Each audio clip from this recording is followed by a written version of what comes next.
IPOB. One family. IPOB.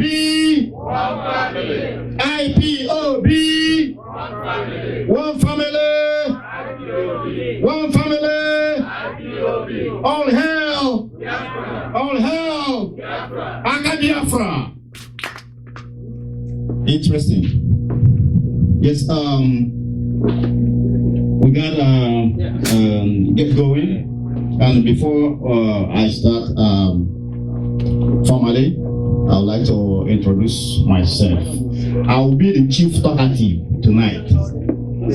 Okay? I'll be the chief talkative. In other words, MC. Right? And my name is DJ. My name is Ignatius Soronadi, also known as Igu Biafra. You know, before the first PG war, I was known as a Yukubush dog back in the days. So, for me to start, we have our VIPs, and first of all, anything we're doing is what doing well. Let me start from, we have a guest here tonight, and then we're on the move to put Biafra in the world map. Sure. Like we've been trampled upon, swept under carpet. But there's one poem that I read back in the days when I lived, I didn't go to school, please, but I lived on School Road. You need to know that. So there's this Mazisi Kunene from South Africa. He wrote about the soldier hero. The soldier hero, he went killing his subjects, killing them, murdering them, and burying them. And when he's buried them, he'll be dancing over their grave and rejoicing. You know, dancing all that Chakrabarti dance. And he thought everything is done because he buried them. Everything is done, everything is sealed and all that. But when you look at the grave in the forest or anywhere, after some time you see the grasses shooting up. That is the hidden truth that's coming out. So Biafra has been the people that are flexing muzzle over our head, think that everything is being sealed. All Biafra is a done deal. But we are the youth of Biafra. We are springing up today. So let's put Biafra in the world map. We have in our midst, you know, this is a great country. They do their things in apple pie order. They put things right. So we're going to follow them. We have in our midst somebody from a VIP from the United States Census Commission. So I'm not going to do much. I'm going to let her speak.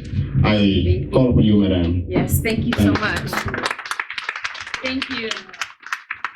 Thank you, everyone. It's an honor to be here. So thank you for giving me this time to explain the importance of the US Census, which is coming in 2020, and how that's going to benefit everyone in this room and the people, the Biafran people. I'm sorry. So I have a slide presentation. I'm going to go through it. It's going to be really quick. I'm not really going to speak to the slide, but I want to speak to everyone in the room. The US Census, it comes around every 10 years. So it's something that's mandated by the Constitution. Every 10 years, we count the population of the United States. So everyone that's in the United States at the time of the census, that's who we count at that moment. So the reason why we do the census, and there's a couple reasons. One that's kind of particular to me is, so there's $675 billion that is distributed to every single state every 10 years. And they get that data, the amount of money they distribute to the states is determined by the census data. So for instance, I'm from Chicago, Southside Chicago, and we never filled out the census data because we didn't trust the government. We had everybody living with us. We didn't want the government to know who's living in our houses. So we didn't fill it out, we never did. But what happens is that the money that came to that state didn't come down to those communities because we did not fill out the census data. We didn't fill out the surveys. And so a lot of those communities where I grew up, they're devastated because we didn't get funding. Every 10 years, we never filled it out, and so we never get funding. So if there's an area, maybe there's we report, oh, there's 10,000 people in this area. Well, maybe there's actually 50,000, but they only get funding for the 10,000 because we don't fill out the census survey. So that's why it's important. And that's why I'm here to talk about that. And it also determines how many representatives we have in the House of Representatives. So if we don't count, regardless of what state we live in, I know there's individuals from Massachusetts here, New York, Maryland, DC is a little different, right? But we don't represent ourselves, then we're not represented where we need to be. Okay, so that's another reason. So I know it's a little hard to see, but like I said, I'm gonna go through this. I will make sure that Mr. Joel has a copy of this, so everyone in the room will be able to get a copy of the slide here. Okay. So like I said, it's all right. I'm not gonna go through. So it comes around every 10 years. March 12th is when they're gonna start counting. So March 12th, they'll send out, I just wanna give you an idea of what it's gonna look like. March 12th, we're gonna send out a little postcard to everyone's house. And it's gonna say, you are now welcome to fill out the census survey. There will be an identifiable number that identifies the house, the resident where you live. And it'll ask you to fill out the census survey for everyone that lives in the house. So if you open the mail and you fill it out and you get it, it's for everyone that lives in the house. You'll be able to fill out the survey online. You can call in and fill it out. There's 24 different languages in which you can, which they'll help individuals fill out the survey in on the phone. If you don't fill it out on the phone, after 5 attempts to get you to fill it out online or the phone, they'll send you a paper survey, okay? And then if you don't fill it out then, they may send someone out to your home. So let's talk about that a little bit. I have talked to people and they say, well, I want to be identified where I'm from. Yes? So if you go online and you fill out the census survey, you can self-identify your nationality. But you can't do that on the paper survey because it's limited, right? So a lot of times you fill out forms and it'll say Black, African American, white, Hispanic, Asian, and it's very limited in your choices. But if you self-identify, if you self-respond and go online, there's a blank spot for you to self-identify. So that's something that you want to keep in mind and also share with your friends and your family and your community. How do I self-identify? How do I put that I'm Biafran on there? That's how you do it. If you wait, you may not get that chance to because they just don't give the options. Okay? So that's one of the important things I want to talk about is self-identifying on the census survey. So the first thing is in January, you'll start to hear a lot of information about the census on radio, on television. You're going to see it on buses and billboards and everything. So be cognizant of that, be aware of it. And have a talk with yourself about, are you going to fill out the census survey or not? And I'm asking you to because it's important. We have to start realizing that we count in this country, all of us. And if we want to do that, that's one of the ways. It's a civic duty. And a lot of times, like I said, we didn't do it, not in my family. We did not fill out that form, nobody. So it's different now. We have a responsibility to take care of our own families now, our own neighborhoods and our own communities, right? So I'm going to fast forward to confidentiality and the information that we put on the census survey, and is that information confidential? And the fears that people have about filling out the census survey, and the noise we heard and the narrative and all the chatter we heard on the political side about the survey, and the census survey and the immigration question, whether they're going to put the question on there or not. Okay, so let's talk about that for a second. the information that individuals put on the census survey is protected by Title 9. So if I or anyone I work with share any information, any personally identified information, you can go to jail for 5 years, $25,000 fine. Okay, so I'm not going to jail. I don't want to go to jail. And neither do anyone I work with. So the information is confidential. It's protected. There was a time that it wasn't protected. So back in the 1940s, another part of the United States government got some census data from the Census Bureau, and that led to the Japanese internment camps. So after that, we don't share that information with anybody anymore. And so I want to talk about that though in the real sense. What does that really mean? We had a lot of conversations with the Hispanic community about the immigration question when they were trying to decide if they were going to put that on the survey or not. So here's the deal. If you have children, if you've ever been to a hospital, if you have applied for a loan or applied to live in an apartment building, if you own your home and you filled out that paperwork, your information is out there anyways. The census survey, there's 10 questions. It's very limited. It asks your name, your birthday, your address, how many people live in the house with you, what's your race, ethnic background. 10 questions. It doesn't ask anything about where you're from, anything like that. So when people start to say, well, I'm fearful and I'm fearful for the immigration issue, that's why I don't want to fill out the census survey, your information is already out there with agencies that where their information is not protected. We've already shared everything. I mean, if you're on Facebook, believe me, you have shared more information than we will ever ask. So be careful about being fearful. The fear that, I'm trying to not say too much because I do represent the federal government, but here's the deal.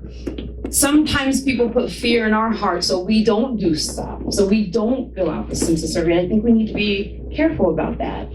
I think we need to look at it a little differently and not fear it. Recognize where that fear is coming from. Why are we afraid to fill out the census survey? Because we think something's going to happen. Doesn't work like that. Maybe they want us to be afraid. Because what happens? If we don't fill out the census survey, we don't get funding. If we don't get funding, we lose our power, we lose our standing in our community. That's right. That funding affects education, it affects the schools, the clinics, the community centers, Department of Transportation. It affects SNAP, it affects all of that stuff. So we lose our power in our communities when we don't fill out the census survey. Okay, and that's like that's really one of the messages I want you guys to take back to your friends and your families and your communities when they say, "Oh, why is it important?" and it doesn't matter. It's huge. It matters big time. Okay, I want to make sure I don't miss any key points, but I also want to make sure that I give you guys a chance to ask questions. So a couple of things I want to make sure you take back. The census, it's every 10 years. Sometimes you'll see what's called an American community survey. And there's a whole bunch of questions. So some people say, oh, I did the census last year. That's a different survey, okay? But the one coming in 2020 is the big one, okay? It's safe, it's confidential. We do not share that information with anybody, any other federal agencies. It's easy. It's only 10 questions on the census survey. If you go to the census website, you can actually pull up the questions that's going to be on there. Okay? And it's important. It's safe, it's easy, it's important. Okay, and it's our civic duty to our children and our communities.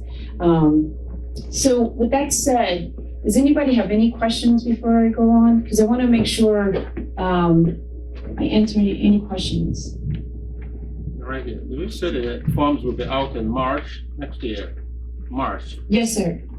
Okay. March, so what happens, what it's gonna look like, March 12th, we will start to mail postcards to individual houses. So we sent out individuals to check every single household in the United States. We work with counties and states to see how many houses are in this area or that area. Then we're gonna go back and send a mailer to every single household. Then we have to take into consideration people that live in boats, people that live in RVs, homeless people, people that live in senior citizen communities and things like that. So with taking that into consideration, we send out a postcard to every single household, and we ask you to first fill it out online. Any spots I'm basically are required to fill the country. I'm sorry? Any spot, which one is required to fill one's country? Country of origin. Country of origin. Is there any spot like that in the form? Country of origin? We can pull that up. No, they don't. No. But it will ask for your ethnic background and your race. Yes, it does. The ethnic background. Doesn't ask if you're a citizen or not. So the ethnic background is not your country of origin? No. It's black and other stuff. Black, Caucasian, Black, yeah. Asian, Somebody has Filipino. And the African. Right. Okay. So we I can have pull a up. question. Sure. I'm sorry, ma'am. We can pull up the questions tonight if you want to see what's on there. Just to let you know, so you can have. Yes, ma'am. Yeah, I'm alluding to the question you asked. How will the US Census say Biafrans, how will the US Census determine the population or percent of Biafrans Right. that were counted if they don't indicate on the form somewhere Right. that they are Biafrans? So when they ask you for when they ask race, you can self-identify where you're from. Biafra? Jamaican? Japanese? That's where you self-identify.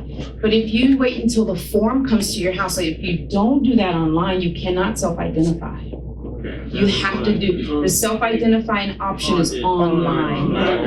Right now, March 12th. from March 12th. Yes, sir, from March 12th. Right. Because you mentioned January. I know. Did I mention, if I mentioned January, I made a mistake. I'm sorry, so in January, I see. Talk more about it. In January, we'll start the marketing campaign. That's when you will start to see commercials on TV, and you'll see billboards, and you'll see them on buses, and it'll say, okay, 2020 census is coming. Have you filled, are you going to fill it? You'll start to see the marketing campaign in January. But March 12th is when we start to mail out the mailers. You may not get the mailer on March 12th. That's when we start.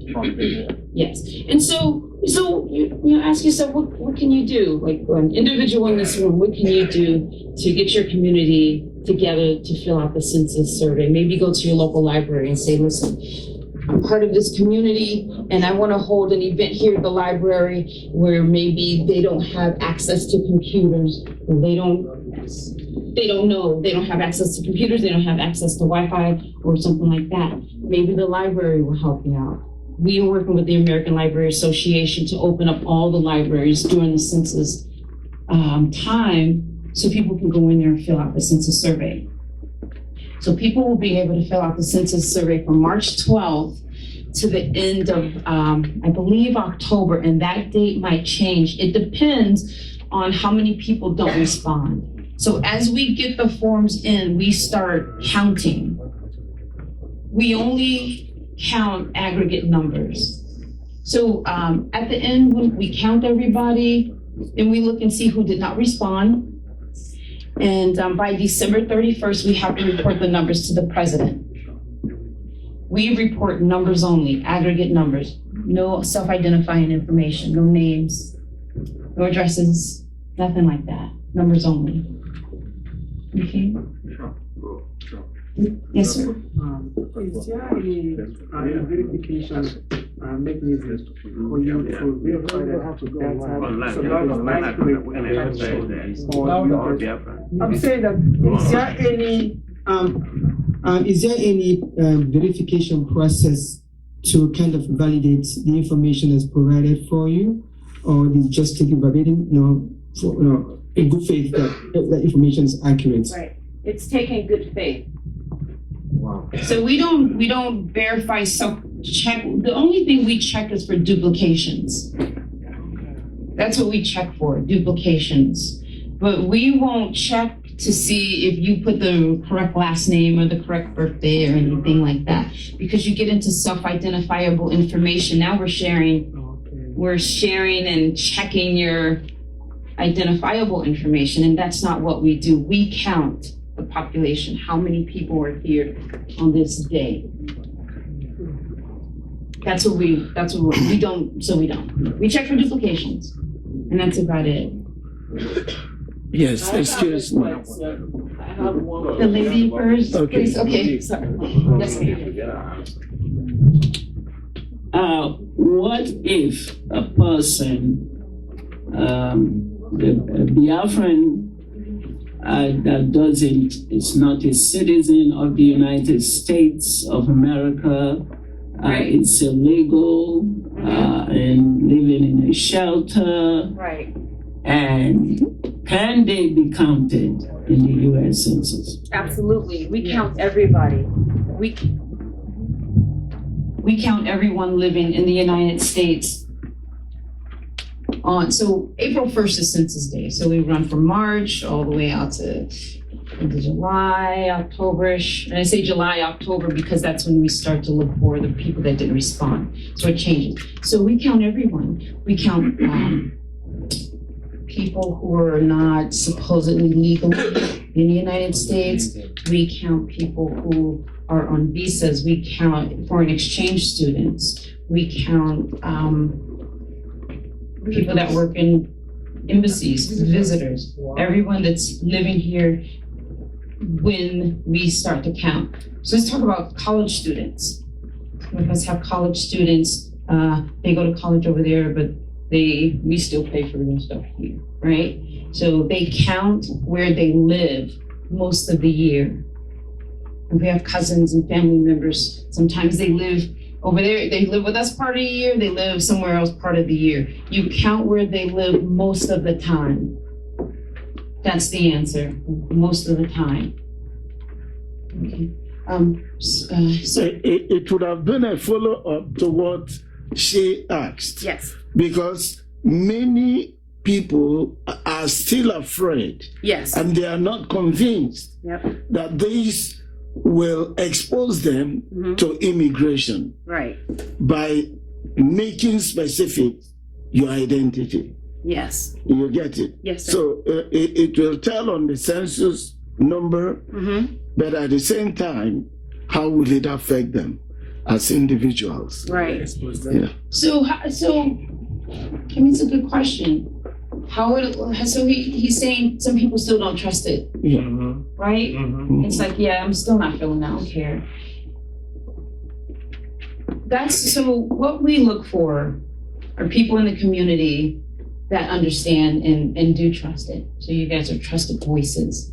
So I can't go into certain communities and say, listen, you need to fill out the Census Bureau because of this. I work for the federal government. A lot of people think I work, they look at me, they're like, what? I don't trust you. I get it. But they trust you. They trust you and they trust you. They trust you.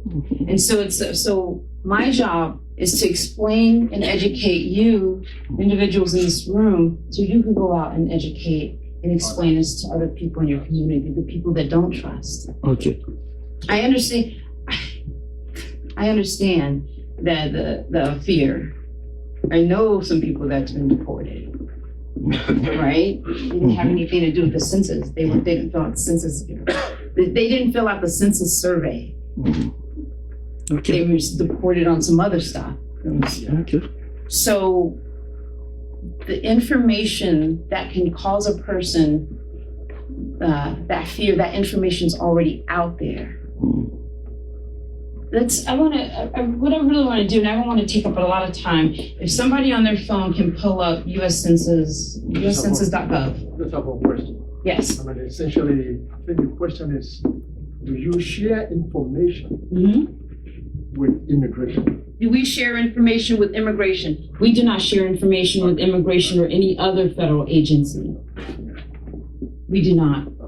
We can't. We did it in the 1940s, and that didn't go well. So we don't do that anymore. As a matter of fact, there was a president that wanted some information on his neighbors because he moved to DC and he lived in DC. He wanted to know who he was living next to, and we didn't give it to him either.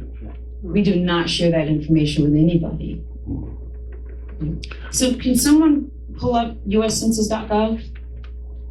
See the kind of Excuse question. Yeah, as we, sure, because what I want to do is I want you guys to see what questions are on there. Yes. A follow-up again. Mm-hmm. I am from Jolina Broadcasting Service. Mm-hmm. Are we free to make this public, this meeting? Sure. Yes. Okay. Thank you. Can I get a copy? Yeah, I will do that. Excuse me, can I say something?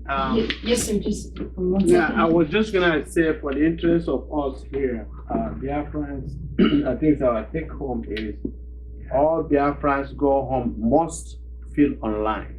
Yes. That's where you have a chance to say Biafra. Yes. That's what our main concern. That's our main concern. So go home and make sure it's online, that we have the opportunity to feel Biafra. And evangelize. And I've been here for, I'm in Chicago, by the way. Okay. And new mayor of Washington, Wilfred, Obama at Highland Park and others. I went to the Point University up to PhD. So I'm in Chicago for 28 years. So what I'm trying to say is,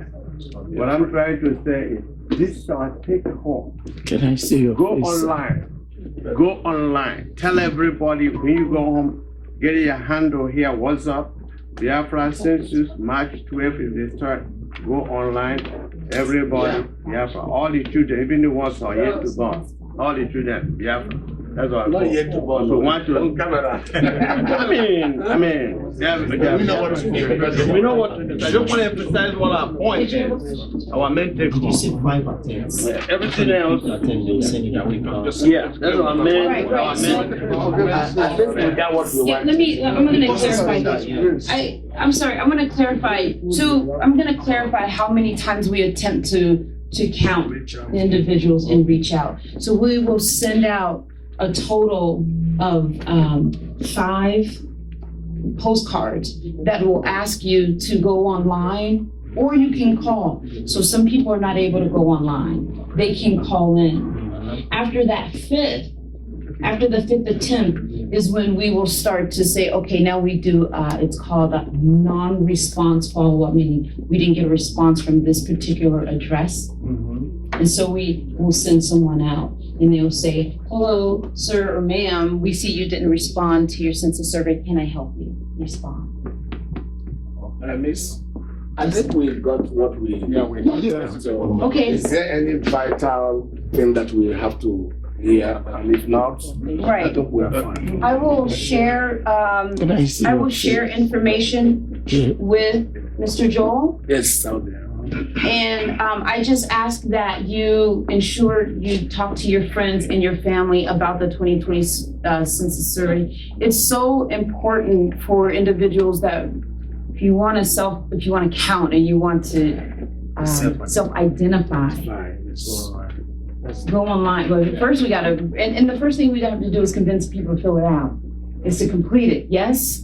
It's the first thing we have to do. And once we convince everyone, yes, we have to complete this, make sure they do it online. It's the best way and it's the only way. So a couple people in here have the census.gov website up. With the man back, the young lady back here, she has it up, and you have it up. If you when you type in, if you go to search and you type in Census Survey 2020, the questions will come up. So if anyone asks you, I think it's important to know to be able to show, this is what they're gonna ask. Just search 2020 Census Survey and the questions will come up. Okay, so I know you all have a program tonight and you're honoring your elders and I appreciate your time. Thank you so much.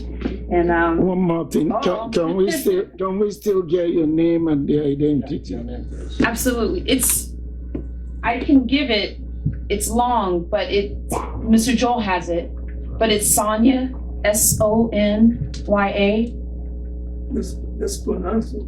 Sonya Harris Ladovich.